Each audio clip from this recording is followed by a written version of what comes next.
The late summer heat still clung to the air when I came home from work that Thursday evening. The kind of sticky, heavy warmth that makes a man want nothing more than to sit on the porch with a glass of iced tea and listen to the cicadas.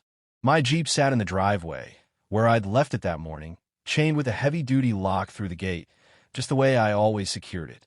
I wasn't worried about theft, not in my neighborhood, but this wasn't just any Jeep. It had a history, a purpose, and a connection to something far larger than me. That Jeep had once belonged to a law enforcement task force. It wasn't marked, but it carried a few subtle modifications that only someone with a right eye could notice. When it came into my possession, I had restored it, cared for it, and kept its past alive in a way that honored those who'd once used it to serve and protect. It wasn't just a vehicle to me. It was a reminder of sacrifice, duty, and the unseen battles fought quietly to keep communities safe. But all of that didn't matter to my neighbor Karen.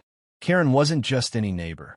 She was the self-appointed queen of the HOA, the type who carried a clipboard the way generals carried sword. She thrived on confrontation, on enforcing rules that seemed to shift depending on her mood. My property wasn't part of the HOA. I made sure of that when I bought it, but that never stopped her from marching over with her official notices printed on pastel paper, lecturing me about what color I should paint my mailbox or how many times a week I should mow my lawn. That evening, though, I sensed something was off the moment I stepped out of my truck. The air was too still. My gate hung half open, and when I rounded the corner, my stomach dropped. The lock, my heavy, weatherproof, unbreakable lock, was gone.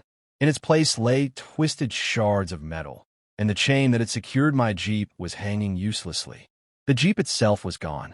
For a moment, I thought maybe it had been stolen. My heart pounded against my ribs. But then, almost as if on cue, I heard the unmistakable sound of Karen's voice drifting from across the cul-de-sac. She wasn't whispering. She was bragging. Told them I had to take matters into my own hands. That eyesore was lowering property values. If the city won't tow it, then I will. Can't let junk sit around here like it's some scrapyard. I stood frozen, rage and disbelief flooding me. She had cut my lock, trespassed on my property, and had my Jeep towed. Now here's the thing about Karen. She always thought the rules bent for her. She carried herself like the sheriff of the neighborhood, untouchable, above reproach. But this time, she had no idea what she tangled with. I dialed a number I hadn't used in years, the one given to me back when I'd acquired the Jeep. It wasn't a regular contact. It was a liaison, a man named Daniels who still oversaw certain vehicles that had once been part of police task forces. The Jeep wasn't just an old military-style rig. It still carried sensitive equipment built into its frame, equipment that couldn't simply disappear into a tow yard. Daniels answered on the first ring. His voice was calm, steady, the kind of tone only a career lawman could carry. "Where is it?" he asked after I explained. I told him about Karen, about the lock, about the tow truck. He didn't waste a second. "Stay put. Don't confront her. We'll handle it." Within the hour, 2 unmarked cars pulled into the neighborhood. Men in plain clothes stepped out, but their postures screamed authority. They didn't knock on my door first. They went straight across the street, where Karen was sipping wine on her porch, basking in her supposed victory. From my porch, I watched the color drain from her face as they flashed badges. Her arms folded, then unfolded. She gestured wildly, pointing toward my property. I couldn't hear every word, but her voice was sharp, defensive, dripping with indignation. She didn't realize that what she had done wasn't just petty harassment. It was breaking and entering, destruction of property, interference with government equipment. The tow company was called, the Jeep located, and within hours it was back in my driveway. Karen stood in the street as they unloaded it, sputtering about junk vehicles and community standards. The officers didn't entertain her. They read her rights instead. The neighborhood gathered, watching in stunned silence as the self-proclaimed queen of the HOA was placed in handcuffs on the very street she had once patrolled with such pride. The image burned into my mind. Karen, red-faced and trembling, being guided into the back of a squad car while the same neighbors she had tormented whispered behind their hands. That night, when the officers finished their statements and paperwork, I sat with Daniels on my porch. He told me something I'll never forget. People like her think they're keeping order.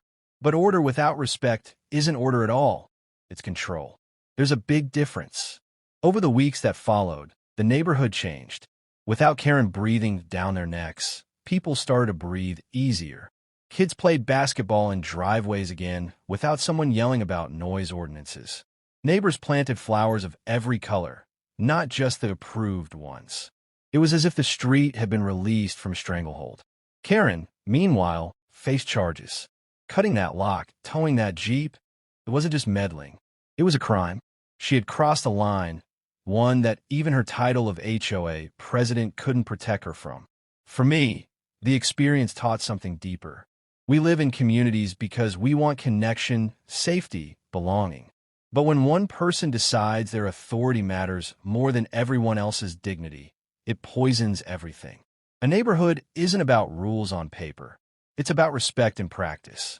Every time I look at that Jeep now, sitting solid and unbothered in my driveway, I remember that lesson. Some battles aren't fought with raised voices or petty notes taped to doors. Sometimes the fight is simply about standing firm, knowing when to call on the right allies, and letting justice speak louder than revenge ever could. And in the end, it wasn't about humiliating Karen or even getting my Jeep back. It was about restoring balance, about showing that no matter how loud or controlling someone tries to be, truth and accountability will always catch up with them. The cicadas still sing in the evenings, and I still sip my iced tea on the porch. But now, there's a peace in the air that wasn't there before. A peace earned, lesson learned. That respect is the foundation of any community worth living in.